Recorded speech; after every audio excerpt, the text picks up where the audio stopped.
Atlantic సముద్రంలో treasure hunters సాగించిన అన్వేషణకు ఫలితం దక్కింది. శతాబ్దాల క్రితం మునిగిపోయి అట్లాంటిక్ సముద్ర గర్భంలో ఉన్న నౌక నుంచి నిధి నిక్షేపాలు బయటపడ్డాయి.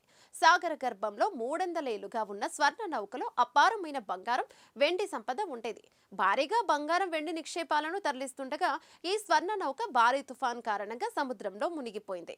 అందులోని సంపద కోసం అన్వేషించిన వాళ్లకు నిరాశ దక్కడంతో వదిలేశారు.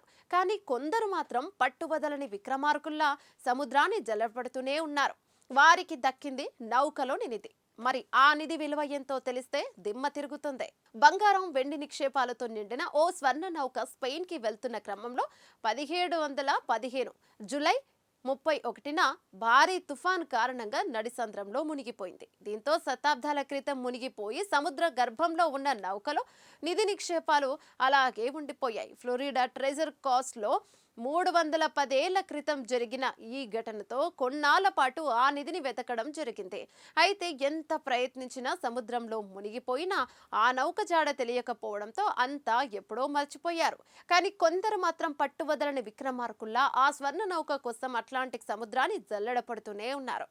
మొత్తానికి ఇన్నాళ్ల తర్వాత అట్లాంటిక్ సముద్రంలో ట్రెజర్ హంటర్స్ సాగించిన అన్వేషణకు ఫలితం దక్కింది. దీంతో సాగర గర్భంలో స్వర్ణ నౌక నుంచి కళ్ళు చెదిరే నిధి నిక్షేపాలు బయటపడ్డాయి. 1000 వెండి నాణాలతో పాటు 5 బంగారు నాణేలను సాగర గర్భం నుంచి ట్రెజర్ హంటర్స్ బయటికి తీయగలిగారు. వీటి విలువ నేటి కాలంలో $1 బిలియన్, అంటే మన కరెన్సీలో 8 కోట్ల రూపాయల పైనే. ఈ నాణాలను అప్పట్లో మెక్సికో, పెరు, బొలీవియాలో ముద్రించినట్లు గుర్తించారు. 3.5 దశాబ్దాలుగా సాగుతున్న నిధి నిక్షేపాల వేటలో ఇదే అతిపెద్ద ట్రెజర్ రికవరీగా చెబుతున్నారు నిపుణులు. అయితే అప్పట్లో ఈ నౌక మునిగిన ఘటనలో 1000 మందికి పైగా ప్రాణాలు కోల్పోయారు.